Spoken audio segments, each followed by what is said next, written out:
Hey everyone, it's Jake at Jake's Metal Chat. Hope you're all well and welcome to episode 86 of my Metal Vault, where I will be exploring and showing you my favorite albums within the world of metal. As well as talking about the albums, I'll also be talking about the band, so a brief history and any releases leading up to the album that I have picked. And this one here, an absolute classic within Death Doom from a band that are still going very much strong today. They have since changed their sound to atmospheric rock, but back in the day, they were atmospheric death doom. And another great band to come out of the Netherlands, and this is The Gathering. For anyone not familiar with The Gathering, this album that I'm going to be showing you in a minute is definitely one that you need to check out. But for those that I know within the VC, you're going to know this one straight away. So, without further ado, here is once again The Gathering, and this is their 1992 debut, Always. Just a stellar record. Heard it early this morning, and this album still holds up 33 years later. Of course, this was a re-release on Peaceville Records. It was originally released on Foundation 2000, which is now a defunct label. Of course, I'll get the booklet out so you can see the artwork, but I'll show the CD first, which is the back cover art, but on the CD. So just I love it when you get nature themes on records. It's just absolutely brilliant to see. Of course, we got the cover, the members that played on the album, and some lyrics right here. Just love this album from start to finish, and well, I'm going to talk more about it once I talk about the band themselves. But this album right here is, of course, it had a lot of competition in 1992, so it would have got lost in the shuffle of albums to listen to that year. But this is definitely one that needs to be on a lot of fans' radars, especially those of Death Doom. So, without further ado, before I talk about the album itself, let's talk about the band, The Gathering. So, I've said they're from the Netherlands, so bands like Asphyx, Pestilence, Gorefest, countless others, so many awesome bands have come out from this country. One of my favorites, of course, is Graceless, along with the three bands I just said. These guys formed in 1989. They split up in 2014, but then reformed in 2017. But like I said, have since changed their sound from Death Doom that a lot of you would have heard the first time around back in the day. And yeah, I remember hearing these guys back in like late 2000s, early 2010s, and then got my hands on this album and was just completely hooked. But yeah, just a band that mixes, you know, guitars and bass and instruments you wouldn't normally hear within metal, but is very common within folk metal, like flutes and keyboards. And, you wouldn't normally hear it in something as heavy as this. But like I said, I'm going to go more into detail after I go through the two demos. So, An Imaginary Symphony from 1990, their first cassette, the first demo, independent release. Not heard this demo or the one that I'm going to say after this, but the lineup that's on this demo is also going to be on this album here. So after their first demo in 1991, April of 1991, Moonlight Archer was released, another independent release with, of course, the Always lineup. And then we get on to the album itself, which was released on the 9th of June 1992.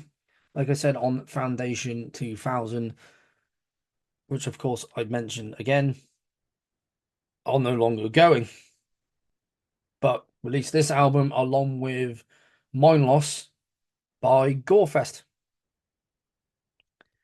And of course, the version I just looked at did not have one of the songs that's on the CD, so I'm going to have that up as when you saw there.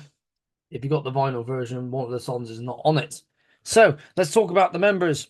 So we got Hans and Rene Rutten. So Hans plays the drums and has been in the band since the very beginning. Of course, left in 2014, when the band split up, and then joined the band again once they reformed in 2017. Was in another band before the band reformed. And then his brother, so he's been in the band, of course, since the very beginning, and was also in the same, still currently in one of the bands that's not actually on the archives, that his brother was also in with him, but has done musical stuff for other bands, not just his own. And then we have Jaromir, who also plays guitar. He left the band in 1998 and has not done anything since. Not in terms of other bands, but he is currently the live guitarist of this year for The Gathering. So there is an original member of the band, but not as in like a full-time member, but a member that was on this debut as well as the 93 release, 95 release, and the 97 release. Then we have Hugo on bass, flute, and triangle. So flute, you don't normally hear that within death metal, death doom. You don't normally hear it, but these guys mixed it in. So he's still currently in the band because he first left in 2004 and then was live bassist from 2010, 2012, and 2014 before they split up. And did a few guest spots on some singles on The Gathering. And did some photography for the 2000 release, If Then Else. Almost didn't say that then. And then we have on vocals, Bart, who's still currently in the band today, but not on the archives. Not sure what sort of stuff it is, so I can't really go into that. But of course, was in The Gathering from 1989 to 1993, and was in another band called Wish, who I've not actually heard of. So I'm going to look at them briefly. So gothic, doom metal, gothic rock. So obviously a completely different sound to what The Gathering is. And then we have Frank on keyboards, grand piano, and samples, and is still currently in the band today. And I also was in another band either around the same time or after the Gatherings split up for that time in 2014, and is in another band doing keyboards and samples. Has done guest keyboards for Con, and of course music stuff, mainly mixing, recording, engineering for his own band, of course, The Gathering. And then we have guest musicians such as Hank on keyboards and Marika on vocals, adding a nice little I'm trying to elegance. I know there's another word, but that's one of the words. Like, of course, because you got Bart's vocals on here, which are quite guttural, and then, well, growl, I should say, more growly than guttural, and then sometimes goes into like a clean spot. But when he's doing like the growls, and you got her vocals on top of that, just sounds beautiful. So Hank, let's talk about him. Only did keyboards on this album, and Marika is in two bands herself, not on the archive, so completely not anything not to do with metal. Of course, was in The Gathering from 1992 to 1993, so did shows with them. Of course, live stuff with them in 2012 and 2014. And of course, did guest vocals, of course, on this album here. And in terms of who did what for the band, like in terms of photography and mixing, mastering the album. So Ade did photography and was in two bands himself, which I will need to check out. One of which was called The Architects of Hate. And then for executive producer, that was Mark, who also did, I mentioned earlier, the album Mind Lost by Gorefest, did executive producing for that. One for Morning, Occult, Sad Whisperings, and Skeletal Earth, as well as a few others, and as also did the second album for The Gathering. And then we have Han doing mixing, producing, and engineering, and has done a lot of guest stuff for other bands, one of which I just mentioned earlier, Sad Whisperings. He is the son of Hans. I think it's pronounced Hans Swaggerman. I want to say so. He is the father of Hans Swaggerman Jr., who was in the band Delirium playing drums.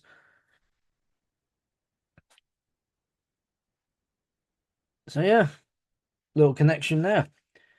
And last but not least, for other photography, there's Jack, who did some more photography. I don't, because I know this is, I think this is an actual picture, but I can't remember who did the picture. But there's a re-release of this, which is a painting of this photo, but I'm not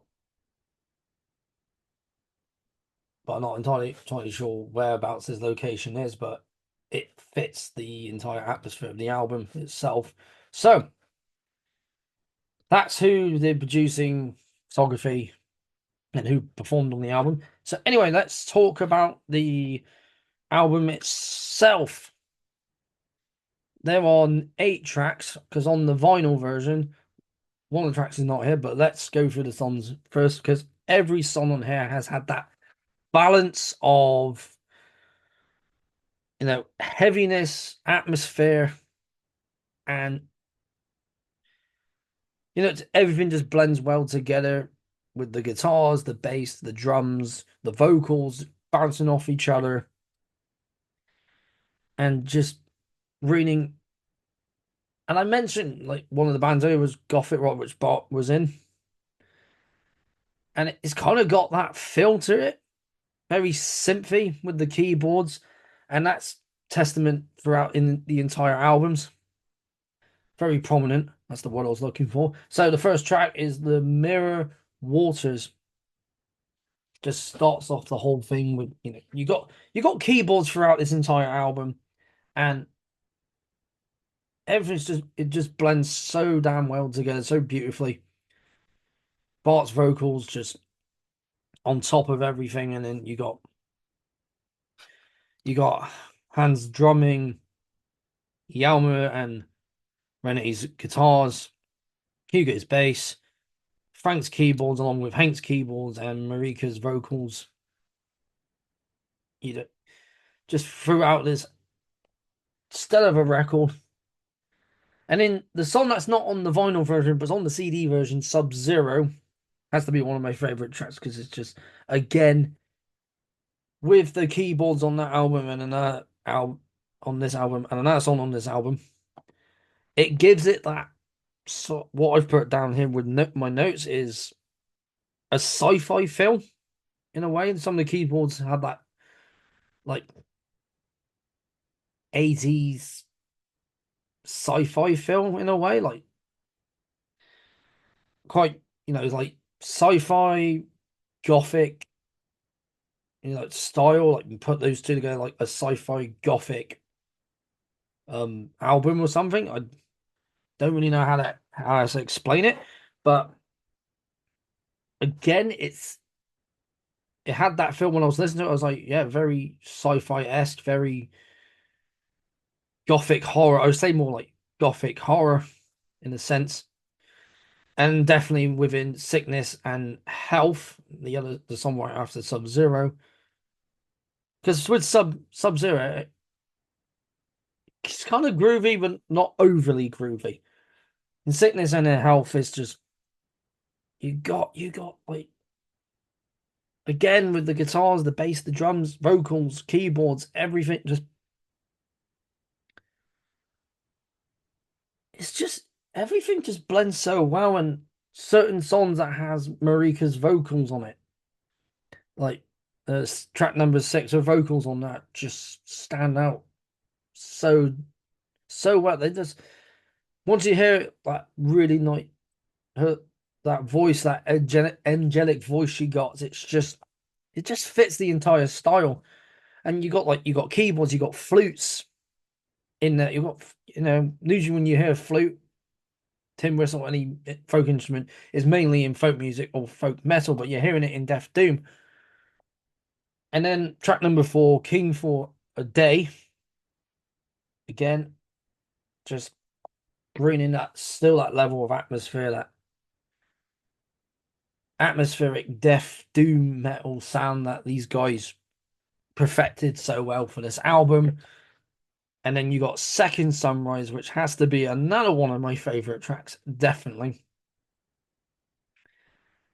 Because I believe it's this song, or it might be the song after that. It's just got this nice little keyboard bit in it, but the keyboards on this just blend so well. And then you got bits of grand piano, which of course comes from Frank himself, and adding the little samples here and there, just to add a bit more of an atmospheric tone. Again, like I said, with it being I said sci-fi feel with the keyboards, but quite gothic sounding as well. And then you got Stone Garden, which of course has Marika's vocals on it. Just bringing that level of elegance over Bart's harsher tones of his voice. And then you got the instrumental Always, of course, the title track of the album. And yeah, just because where everything was like, of course, atmospheric, melodic, but heavy. This is just more melodic because it's like calming down until the very last song called Guy Gaia's Dream. Just perfectly ends the album, and it's got like a little. I think it's this one actually. When I was on about the keyboard bit, it's got like a little keyboard I don't know how to really describe it, but it's just got like a really nice balance to the guitars and the bass and everything else. And I put here balance well together, like with the guitars, bass, and drums through each song, and the flow from start to finish is just absolutely just brilliant stuff. And it ended on such a high note. And of course, there are bands that do mix a lot of those instruments together. And there's some I've heard, I'm like, yeah, I don't know what it is. Might have felt a bit flat in one area, but I think for this, for me, nothing fell flat. You know, like I said, everything is all just, it's all dwells, gels together, not dwells together, dwell, just said it again, gels together. And if that's the sort of thing you like keyboards and grand pianos and flutes mixed in with death doom or death metal, because you would hear a lot of those instruments within folk metal, like I've mentioned so many times before. I tend to repeat myself, but yeah, it's just to me a perfectly executed album. And of course, it's heavy and it's atmospheric, it's melodic, it's I said the goth like the gothic, it's kind of got a gothic rock feel when I said with like the keyboards, but it's not a goth metal album. It's just got that overall feel to it. But the keyboards overall just give it that level of atmosphere. Same with Marika's vocals and added on to Bart's vocals, and you know, just again, a superb album, and it is a timeless classic, and it will remain that. Because, like I've said, every album I've spoken about so far is a timeless classic, and they all got their own individual thing about them. And this, because like I said, you wouldn't normally hear flutes within something like death metal, death doom, but these guys pretty much broke the boundaries, added it in, and you know, people when they heard it loved it. So definitely an album that I would highly recommend to fans primarily of this genre of metal. Not everyone's gonna like the flute and the keyboards because it's like, nah, that's not for me. That's not the metal I like, and that's totally fine. And I love stuff where it doesn't have those sorts of instruments. I like stuff that's just like straightforward, like dirty, filthy, disgusting HM2 soaked death metal. But then I love stuff like this just to change it up. And it is definitely a album that I will continue to love. And if you want to start somewhere, definitely start with this album right here. Not sure what else more I can say about it, but hearing it again early this morning was just, yeah, I don't know, just brought me a sense of calm. Like I said, it's a heavy, melodic, atmospheric album, but it puts you in that sense of calm, that relaxed state. And I think a lot of bands within this style definitely do that. It does it for me, and of course, I can't speak for anyone else, but I guess it would do that for them as well. So yeah, highly recommend that you check out this album if Death Doom, atmospheric Death Doom is your thing. So once again, The Gathering with Always. And that is it for another episode of My Metal Vault. Of course, change the intro at the start. Usually I just do that long-winded heavy metal, thrash metal, death metal, black metal, doom metal, and thinking, well, I'm talking about all those genres so forth. Just say within the world of metal. And of course, these guys are in that world of metal. Two different worlds of metal, so death metal and doom metal. But yeah, more bands like that to come. Next one's going to be on Tuesday. And soon will be a collection update, like I mentioned before. But thank you very much for listening to this idiot prattle on and ramble on and just get sidetracked sometimes. So thank you for your patience. It means a lot. Thank you for your support. Again, that always means a lot. I always appreciate it. And don't forget to like this video, share it around, comment down below, and subscribe to keep up to date with everything that I have coming up on this channel. Like I said, now that My Metal Vault has still got a few more to do this year. And of course, series is going to continue on because there's so many more albums for me to chat about.